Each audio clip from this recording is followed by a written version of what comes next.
Bakal ang proseso sa ahensya, matigas, malamig, mabigat. Parang pader na hindi mabutas, parang kandadong walang susi, parang pintuang hindi bubukas. Kahit kumakatok ang kailangan,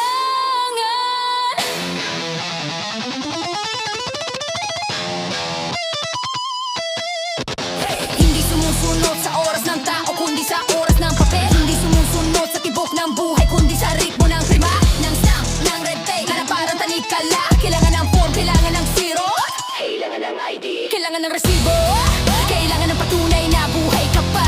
Kahit humihinga ka sa harap nila, baka lang sistema. Pili lang sa lakad sa loob, pila sa loob, pila sa isip. Pagkatap, bagawa tanong ng intervention. Bawat sagot ay pagsusulit, walang katapusang station. Uwang matigas, mukhang pagod, monitor na luma, sistema mabagal. Printer na ayaw makisama, feel na nawawala na parang multo sa kalsada. Nagbabayad ng buwis, nagbabayad ng oras, nagbabayad ng pasensya, nagbabayad ng pagod, nagbabayad ng pag-asa. Pero bakit ang serbisyo ay alikabok? Bakit ang tulong ay ulan sa tagtuyot? Bakit ang pag-asa ay kislap na hindi lumulusot?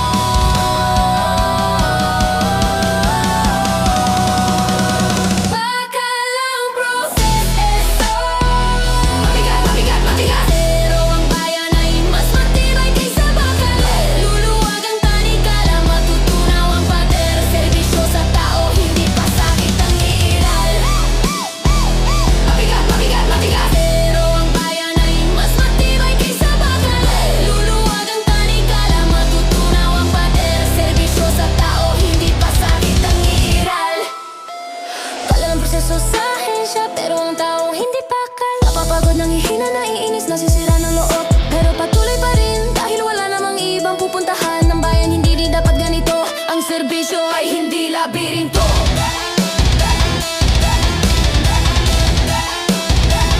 Ang serbisyo ay hindi ito.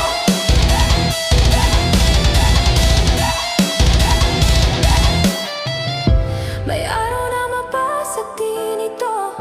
May araw na ang bakal ay magiging bukas. Red tape ay magiging papel lang. Hindi tanikala.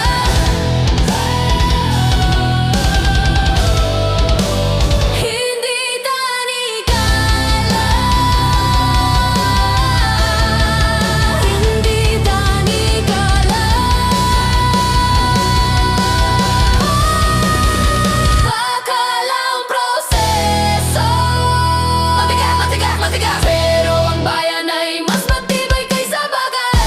Luluwag ang tanikala, matutunaw ang pader. Serbisyo sa tao, hindi pa sakit ang iiral.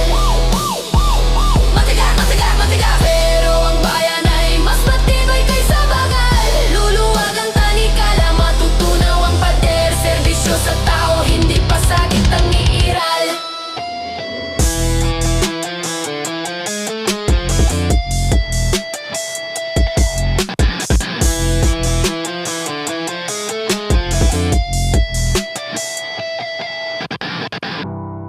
Ang bakal ay matutunaw.